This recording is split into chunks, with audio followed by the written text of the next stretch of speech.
सा थॉट जो मुझे थोड़ा सा व्यथित कर रहा है, तो सोचा बोलकर आपके साथ साझा करके थोड़ा सा मन हल्का कर। क्यों बोल रही हूँ, क्या मकसद है, क्या मिल जाएगा, इन सब बातों पर ज़्यादा विचार नहीं करती।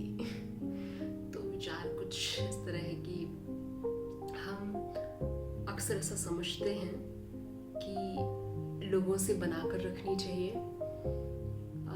लोग काम आते हैं। हम लोगों से अक्सर बहुत उम्मीदें लगाते हैं कि फला फला इंसान से बना के रखते हैं, क्या पता कब वक्त कैसा हो और वो इंसान आपके काम आ जाए। हमें लोगों से उम्मीदें लगाना सिखाया जाता है कि पता नहीं क्यों हम ऐसा करते हैं, जबकि मुझे ये समझने में बहुत वक्त लगा है, लगभग अब तक की पूरी उम्र, कि लोग आपकी जिंदगी में कुछ नहीं कर रहे होते, कुछ भी नहीं कर रहे होते जो आप चाहते, जो आप उनसे उम्मीदें लगाते कि अगर इससे बना के रखेंगे तो हो सकता है मेरा करियर बेहतर हो जाए, कल को क्या पता कैसी सिचुएशन आन पड़े, इस आदमी से कनेक्ट बना के रखते, क्या पता मुझे जॉब अपॉर्चुनिटी ऑफर कर दे ये इंसान। या फिर सैकड़ों उम्मीदें जाने अनजाने में हम लोगों से लगाते हैं, जिससे हम एक लाइन में इस तरह से कुछ कोट करते हैं कि नेटवर्क इज द नेटवर्थ। मुझे इस बात पर, जब मुझे ये लाइन पता चली थी, मुझे कभी भी इस लाइन पर पूरी तरीके से भरोसा हो ही नहीं पाया, क्योंकि मैंने कभी भी नेटवर्क बनाया ही नहीं। मतलब मुझे समझ ही नहीं आया कि लोग नेटवर्क क्यों बनाते हैं, ये कनेक्शंस क्यों बिल्ड करते हैं।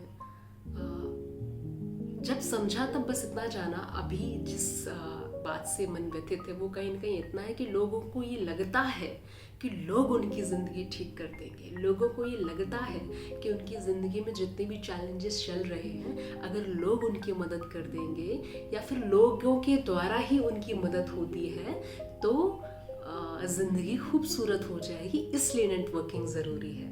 पैसे आप नेटवर्किंग से कमा सकेंगे, जॉब अपॉर्चुनिटीज़, करियर, रिलेशनशिप्स, ज़िंदगी में जो कुछ चाहिए सब कुछ आपको लोगों के द्वारा मिलता है या मिलेगा। ऐसा थॉट प्रोसेस हमारा या तो बनाया गया या हमने कहाँ से कैसे ये अडॉप्ट किया मुझे नहीं पता। अब लर्निंग क्या है मेरी, वो बस इतनी सी है कि लोगों से आपकी ज़िंदगी नहीं चलती, कोई है जो आपकी ज़िंदगी चला रहा है, उसे हम भगवान कहते हैं, ऊपर वाला या शक्ति कहते हैं, या ब्रह्मांड की समस्त शक्तियाँ बोलते हैं, जो आपका प्रतिपल साथ दे रही हैं, आपको देख रही हैं, आपको गाइड कर रही हैं, आपके सुख में, आपके दुख में। अब आपकी करोड़ों की नेटवर्किंग हो, करोड़ों की फैन फॉलोइंग हो, मतलब पूरी दुनिया आपको अपना आदर्श मानती हो, आपकी ज़िंदगी में तो अब तो कोई प्रॉब्लम नहीं होनी चाहिए, क्योंकि आपका नेटवर्क बड़ा तगड़ा है, आपका नेटवर्क ही आपकी नेटवर्थ है ना। लेकिन अगर भगवान नहीं चाहेंगे उस इंसान के द्वारा आपका भला होना, तो आपका भला वो इंसान कर ही नहीं सकता, कितने भी प्योर इंटेंशन लेकर कि वो आपकी ज़िंदगी में एंट्री करे, नहीं कर सकता। जब तक शक्ति खुद नहीं चाहेगी उस इंसान के द्वारा आपकी ज़िंदगी में कुछ बेहतर घटित होना, तब तक वो इंसान कुछ नहीं कर सकता। आप खामखा उससे उम्मीद लगाते हैं, उससे ऐसा सोचते हैं कि ये इंसान मुझसे इस चीज़ में सुपीरियर है, ये मुझे इस चीज़ में मदद करेगा तो मैं ज़्यादा अच्छे से ग्रो कर पाऊँगी। या फिर अब कहीं ना कहीं जो ग्रोथ का ये जो शब्द है, इसको लेकर के हम बड़े लालची रहते हैं भीतर से, इससे जुड़ जाते हैं, उससे जुड़ जाते हैं, इससे जुड़कर ये मिलेगा, उससे जुड़कर वो मिलेगा, इसको तेल लगा लेते हैं, इसको सर बोलते हैं, इसको मैम बोलते हैं, इसके सामने हाथ जोड़ते हैं, इसके सामने सर झुकाते हैं, सिर्फ इसलिए हमारी ग्रोथ होगी। हम किसी भी क्षेत्र में हम ऐसा समझते हैं कि लोगों से जुड़े रहने से हम मिराकल कर सकते हैं। मेरा इसका ठीक उल्टा मानना है कि लोगों से जुड़े रहने से आप कुछ नहीं कर सकते। आप अकेले भी अगर हैं और बस आप एक चीज पर विश्वास करते हैं, दैट इज शक्ति या भगवान, तो आप जो चाहे वो कर सकते हैं, और वही ही आप कर रहे हैं जो आपके लिए उचित है, जिसमें आपका मंगल निहित है, वही ही आपके द्वारा हो रहा है। अब आप खामखा ये उम्मीद लगा रहे हैं कि उस इंसान से अगर हम जुड़े रहेंगे तो पता नहीं क्या ही हो जाएगा। और कभी ट्राई करके भी देख लेना आपने इतनी शिद्दत से जो अपना नेटवर्क बनाया है, जो कनेक्शंस बनाए, जिनके भरोसे आप हैं, वो कोई भी हो सकता है, कोई भी हो सकता है। यहाँ पर कोई अपवाद नहीं है, कोई एक्सेप्शन नहीं है। वो आपके ब्लड रिलेशंस भी हो सकते हैं, आपके पेरेंट्स भी हो सकते हैं, कोई भी हो सकता है। ये कोई भी आपके लिए कुछ नहीं कर सकते चाहते हुए भी। अगर भगवान ना चाहे कि वो आपकी मदद करे, तब तक कुछ नहीं कर सकते ये लोग आपके लिए, कोई कुछ नहीं कर सकता। तो ये खामखा लालच पालना, मन में एक उम्मीद पालना कि इस इंसान के होने से मेरी ज़िंदगी बेहतर हो जाएगी, या खासकर लड़कियां ऐसा समझती हैं कि कोई एक मर्द उनकी ज़िंदगी में आएगा और उन्हें सब मुश्किलों से हाथ पकड़ के बाहर निकालेगा। ये ख्वाब जो हम सजाते रह जाते हैं, इसमें बहुत वक्त जाया करते हैं। ऐसा कुछ नहीं होता। अगर आपकी मदद होनी होगी तो वो अपने आप हो जाएगी। आपकी इच्छाएं, आपकी कामनाएं, आपकी प्रार्थना, आपकी डिजायर्स, आपकी विशेस ऑलरेडी यूनिवर्स सुनता है। आप जो चाहते हैं वो आपको मिलता है। जहाँ होना आपका उचित होता है वहाँ आप जाते ही जाते हैं, आप होते ही होते हैं। आपके लिए जैसा जीवन जिया जाना उचित है, आप वैसा जीवन ना चाहते हुए भी जिएंगे ही जिएंगे। उसके लिए चाहे आप किसी 1000 करोड़ की कंपनी के मालिक से रिश्ता रख ले या फिर किसी गरीब के साथ रिश्ता रख ले, इन दोनों ही दशा में आप ये तय नहीं कर पाएंगे कि किसके साथ आप की ज़िंदगी खूबसूरत होगी। क्योंकि इन सारी चीज़ों से ये बिल्कुल भी तय नहीं होता कि आपकी ज़िंदगी फला इंसान बेहतर कर देगा, वो बहुत अमीर है, उसके बड़े कॉन्टेक्ट्स हैं, वो मंत्री खंत्री के साथ बैठता है। ये हमें शायद सिखाया जाता है। हमने अपने पेरेंट्स को देखा होता है, वो ऐसा करते हैं इसीलिए हम भी ऐसा करते हैं। या फिर लड़कियों को तो एक उम्मीद होती है ना कि कोई उनका चाहने वाला हमसफर टाइप सा होगा, वो उनके ख्वाब पूरे करेगा, वो उन्हें समझेगा। तुम पागल हो। तो किसी से कोई उम्मीद नहीं लगाना है, शायद ये मैंने अभी समझा है और जाना है इतने सालों में। आपके द्वारा जो उचित होगा, आपसे जो भी होना होगा इस जन्म में, आपका जो भी कर्म होगा वो होगा ही होगा। किसी हमसफर का आना हो या उसका जाना हो,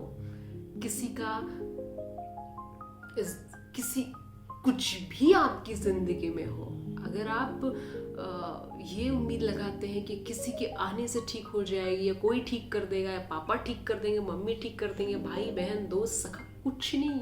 अगर ठीक होनी होगी तो भगवान ही कर सकते हैं, सिर्फ और सिर्फ भगवान ठीक करते हैं। आपकी मुश्किल वक्त में वो है, आपके सुख में भी बिना स्वार्थ के सिर्फ वो है।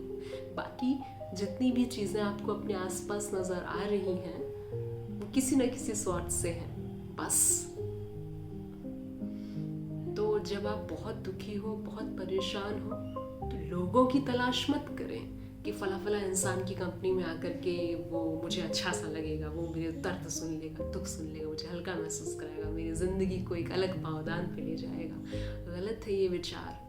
आप कितनी भी प्रैक्टिस कर लें लेकिन ये विचार आएगा ही आएगा कि किसी से बात कर लेते हैं, किसी से जुड़ जाते हैं, किसी के साथ हो लेते हैं, किसी के पीछे लग लेते हैं, ज़िंदगी आसान हो जाएगी। इस विचार से ऊपर उठ पाना ही अपने आप में आपको बहुत अलग बनाता है। लेकिन इस विचार से उठ पाना बहुत मुश्किल होता है। तो बस इतना ही कहना था कि हम लोगों से उम्मीद लगाते हैं, ये दुनिया लोगों से नहीं चलती। ये दुनिया को चलाने वाली एक शक्ति है, भगवान है, जिनके द्वारा ये दुनिया चल रही है, ना कि तुम्हारे सो कॉल्ड प्यारे से सखा, दोस्त, बंधु, भाई बहन, माँ बाप, पति, बॉयफ्रेंड। इन सब से दुनिया नहीं चल रही है आपकी। ये चाह करके भी आपकी ज़िंदगी नहीं चला सकते या आपकी दुनिया संवार सकते। आपका जो मकसद है, आपके द्वारा जो होना होगा, आपका जो कर्म है, जिस कारण आप इस धरती पर आए, मैं इस पर बहुत विश्वास करती हूँ, सिर्फ एक ही लाइन पर, कि आपके द्वारा जो होना होगा, आप जिस मकसद से पैदा हो वो मकसद पूरा होगा। उसमें कोई भी व्यक्ति ना तो साधक बनता है और ना ही कोई भी व्यक्ति आपको उस काम को करने से रोक सकता है। कोई भी नहीं ऐसा कर सकता। तो ये लालच अपने मन से त्याग कर कि फला इंसान उस वाली फील्ड में ही काम कर रहा है जिस वाली फील्ड में मैं जाना चाहता हूँ या जाना चाहती हूँ। अगर मैं उससे जुड़ी रहती हूँ तो मुझे अपॉर्चुनिटीज़ ज़्यादा मिली। किसी भी तरीके का कोई भी लालच अगर हमारे मन में है तो हम फंसेंगे ही फंसेंगे। वो अपॉर्चुनिटी क्या देगा, उसे खुद कोई और दे रहा है, तो आप डायरेक्टली उससे मांगो ना, उससे उम्मीदें लगाओ ना। क्या लोगों से उम्मीदें लगाते रहते हो, दुखी होते रहते हो। अगर उसने कोई अपॉर्चुनिटी ऑफर की तो खुश, आप सालों से उम्मीदें लगाई तो उसने आपकी उम्मीदें तोड़ दी तो आप दुखी, आपका रिश्ता खत्म। इससे अच्छा आपने ना ही लगाई होती। वो भी तो किसी न किसी से मांग रहा है ना, तो आप डायरेक्टली उसी से क्यों नहीं मांगते, उसी से क्यों नहीं ईर्ष्या और उम्मीदें लगा लेते सब कुछ। क्यों यहाँ पे चार लोग, चंद इंसान, ये जो झूठे, जो इतने स्वार्थी, इतने मतलबी लोगों से आप इतनी सारी उम्मीदें लगाते हो, फिर दुखी होते हो, परेशान होते हो। क्योंकि मैंने ऐसा समझा है, बस ये विचार मुझे व्यथित कर रहा था, बस इसलिए आपके साथ साझा किया। होप आप इस विचार से कनेक्ट करते हो।